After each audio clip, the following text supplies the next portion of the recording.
Shalom, salam sejahtera bagi Bapak Ibu, Saudara-saudara, anak-anak yang dikasihi oleh Tuhan Yesus Kristus.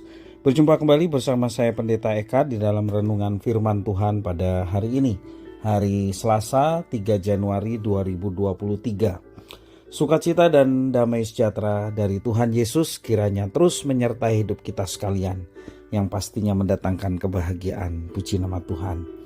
Firman Tuhan pada hari ini sampai pada pembacaan Kitab Yeremia pasal yang ke-45. Kiranya firman Tuhan memberkati kita sekalian. Baik, sebelum kita akan merenungkan bagian firman Tuhan hari ini, kita akan berdoa bersama. Tuhan Allah Bapa di surga, di dalam nama Tuhan Yesus, sungguh kami bersyukur dan berterima kasih atas kasih setia Tuhan dan pemeliharaan Tuhan yang nyata dalam hidup kami. Kami mau terus dekat dengan Tuhan, supaya hidup kami terus diterangi oleh Tuhan melalui kebenaran firman Tuhan yang kami renungkan. Mampukan untuk kami dapat memahami, menghayati. Kau juga menolong kami untuk kami dapat menerapkannya dalam hidup kami setiap hari. Terima kasih Bapa, berfirman atas kami sedia untuk mendengarkannya. Demi nama Tuhan Yesus kami berdoa. Haleluya. Amin. Saya akan bacakan Yeremia 45 ayat 1 sampai yang kelima. Demikian firman Tuhan.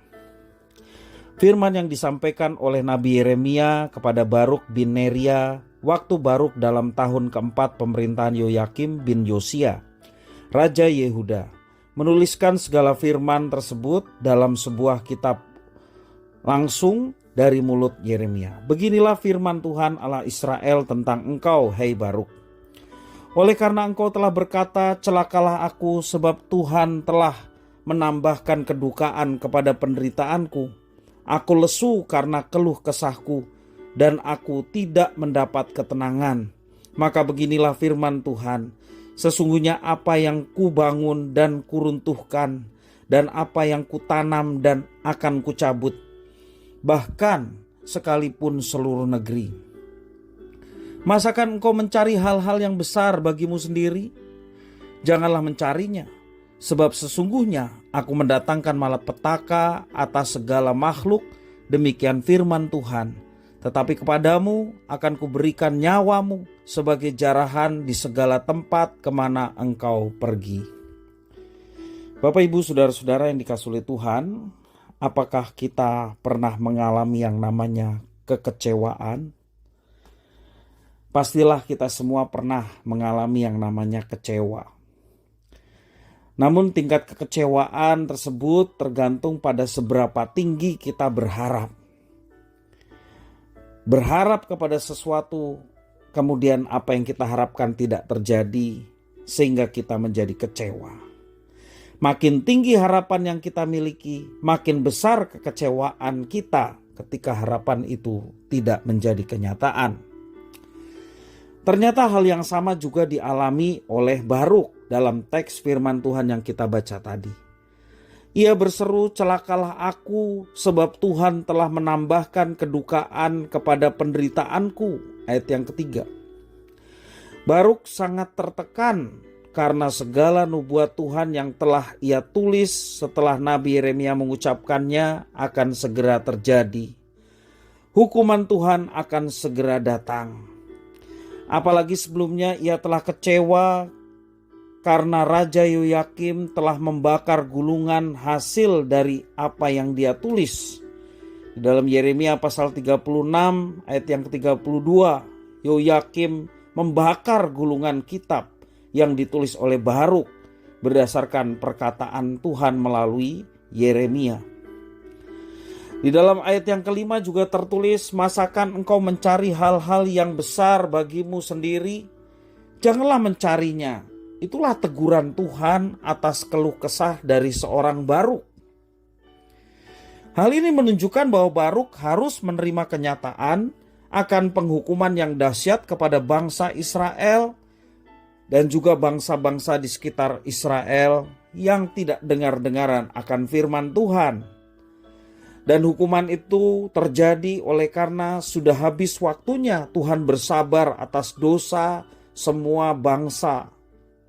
Walaupun hukuman datang, tetapi Tuhan tetap memberikan keselamatan kepadanya. Itulah yang dikatakan ayat yang kelima. Bapak Ibu saudara-saudara yang dikasihi oleh Tuhan Yesus Kristus. Dari firman Tuhan hari ini ada beberapa yang kita belajar darinya. Yang pertama, walaupun kita berada di dalam pelayanan, jangan pernah berpikir kita tidak akan mengalami hal-hal yang menyakitkan dan susah. Kita tidak bisa berharap sepenuhnya bahwa melalui pelayanan kita dunia akan tersenyum kepada kita.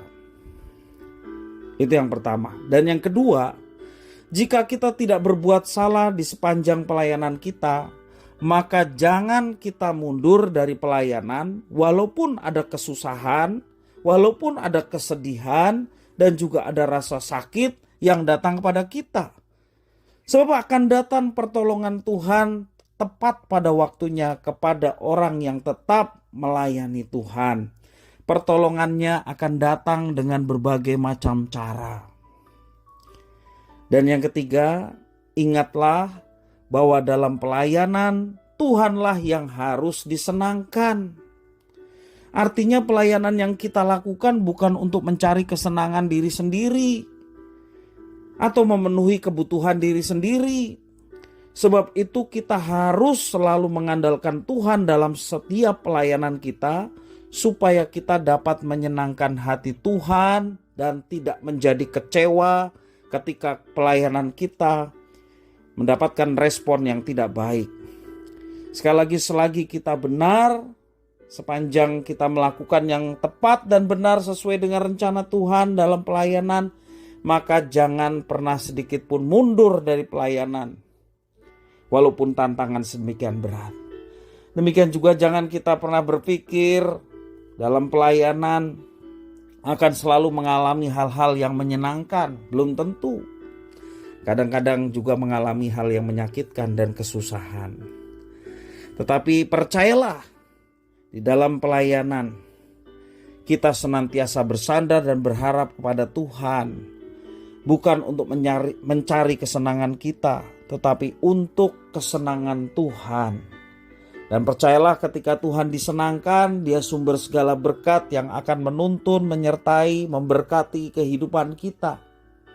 Bahkan Dia yang akan memelihara kita. Maka kesusahan apapun yang sedang kita alami, jangan pernah kesusahan itu menjadikan kita tidak melayani lagi. Jangan pernah persoalan yang sedang kita hadapi membuat kita tidak rajin lagi. Semua kita dipilih, ditebus oleh Tuhan untuk rajin. Kita ditebus oleh Kristus untuk melayani. Seberapapun pelayanan yang dipercayakan, mari kerjakan itu dengan sungguh-sungguh. Memang kita dipanggil untuk melayani, sebagaimana anak manusia datang bukan untuk dilayani, melainkan melayani. Yesus sendiri mengatakan demikian. Dia adalah Allah Sang Pencipta yang menjadi manusia, rela melayani. Dikatakan juga, hendaklah kita yang di dalam Kristus memiliki kehidupan seperti Kristus. Kalau Kristus datang bukan untuk dilayani, melainkan melayani, demikian juga orang-orang yang mengikutnya, yakni kita sekalian, kita ditebus Kristus untuk melayani. Di dalam pelayanan ada banyak tantangan. Andalkanlah Tuhan dan pertolongan kita datangnya dari Tuhan, maka semuanya itu akan menjadi kenyataan. Kiranya firman Tuhan memberkati kita sekalian. Kita berdoa. Terima kasih Bapa atas firman Tuhan. Mampukan kami untuk dapat menerapkannya, khususnya ketika kami diingatkan kembali bahwa kami ditebus Tuhan untuk melayani Tuhan. Walaupun kami menemukan banyak hal-hal yang mengecewakan, banyak hal-hal yang tidak seperti yang kami pikirkan, tetapi kami mau berpegang teguh pada janji Tuhan bahwa Engkau akan menyertai kami. Dan sepanjang pelayanan kami seturut dengan rencana dan kehendak Tuhan, kami mau terus melayani tanpa kami menjadi terganggu oleh keadaan apapun, kondisi apapun.